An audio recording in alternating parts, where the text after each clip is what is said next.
Hi guys, so I thought while I'm down here and there's a waterfall sort of chucking it down quite a lot because we had quite a bit of rain recently, I thought I'd try out the Sony Rx10 Mark IV's slow motion capability. So I've done some 4K 30 frames a second, HD at HD at 100 frames a second, and then 250 frames a second, 500 frames a second, and 1000 frames a second. So you should be able to see the difference in quality and obviously how slow things become with the different settings. So here we go.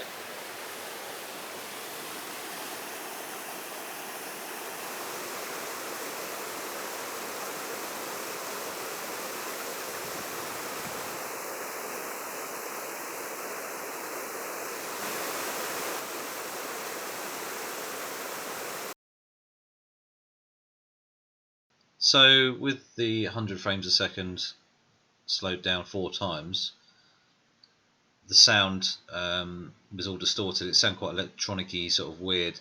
I'm sure on certain things when you slow it down it probably sounds fine, but with water it sounded terrible. So I got rid of that. As you get on to 250, 500 and 1000 frames a second, there is no sound anyway. I'm guessing because it probably just sounds terrible. The quality, as you can see, is still pretty good at 250. And as you get into 500, it's not a lot different. As you can see, it's slightly further out. I think it was actually the camera is just me. I haven't actually zoomed in quite the same. And then as you get up to 1000 frames a second, is now where you can see the drop of quality. Actually, not so much on the bottom, like where the water's sort of the bubbles. That doesn't actually look too bad. It's actually more the light refraction in the water seems to be really strange. I'm going to try the 1000 frames a second with some other things, maybe not so reflective, see if it looks any better. These are some other just random slow motion videos I've done this week, and this is my auntie's dog. All these ones are sort of 500 frames a second. I find that's the sort of more sweet spot. It's quite good quality, and it's nice and smooth, and you can capture plenty of things. So here's the dog running past. In fact, he ran over the camera just. 3 attempts, he kept sort of dodging it, but eventually he got the idea. This is a rabbit accelerating, so a bit of a warning thump to his other mates, and then just sort of launches. Never seen that before. It happens so quick. They are really, really quick off the mark. There was a black cat nearby, and he obviously just warned his friends just to get the hell out of there. So, but it was quite cool. What have we got next? We've got just some plants blowing in the wind. It was quite breezy today. It's just the fluid motion of things moving around slowed down, quite a lot. So it's another 500 frames a second. Shooting into the sun a bit, so a little bit of sort of backlit, I suppose. But it was pretty cool. And then this is really funny. This is 1000 frames a second actually, and you can see again the water's refracting a bit strangely. There's actually a goose upside down in the water washing itself. I've never seen a goose do that before. So yeah, a bit strange.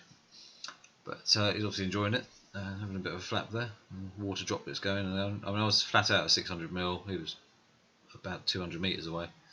But you can see where the reflections of the reeds and everything in the background, the colour, and the water moving around, it can't deal with it.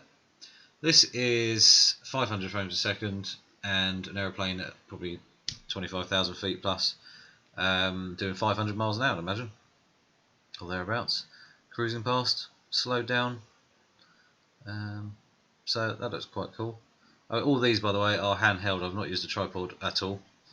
Generally, if I'm using the Rx10 Mark IV, unless I really need a tripod, I generally handhold it. Sorry. It works really well. Right, this is a butterfly taking off. Luckily, he was quite friendly. He didn't go too far. This is the third attempt. Biggest problem you will find if you start messing around with the slow motion is, especially the 250, 500, 1000.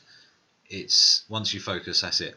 So it locks focus, and then So the problem with insects and things like that, I have no idea which way they're going to fly. Are they going to stay in focus? It probably worked better if I did put it on tripod, but I didn't have one with me, and it was a bit of a last minute thought just before I went back to the car. So that's pretty cool. I quite like that. And he flew. So yeah, the bees and the insects appeared today in the south east of England. They sort of like enjoying the sun. It was about 15 degrees. But this is quite cool again. But as you can see, straight out of focus. You just don't know which way they're going to go. And there we go. This one here is quite funny. It looks like he's about to fall off. But he ends up hovering. But again, the depth of field is quite shallow. With bees, you can't get too close, and obviously you don't want to annoy them, and they don't really do what you want them to do. So I was back and zoomed in, which reduced my depth of field quite a bit. But it's still quite cool. You can see what's going on, and how slow he's actually beating his wings due to the slow motion is really cool. So I'm hoping to mess around with this a bit more. This is literally just a quick experiment and just to see what I got. So anyway guys, please subscribe. I hope that's helped someone if they haven't used the slow-mo function yet or haven't bought the camera yet because they want just to see a bit more before they buy. It's a fabulous thing to have on the camera. I mean, my A7R3 doesn't have it. Obviously it's got 100 frames a second HD, that's it. So if you want to go a bit slow motion, yeah, it's great fun. Some of the stuff you can sort of capture with it is pretty much unlimited. You just got to think, So anyway guys, yeah, so please subscribe, please like or comment, ask a question, I don't mind. I'll try and answer them as honestly as I can, and as usual, please keep watching.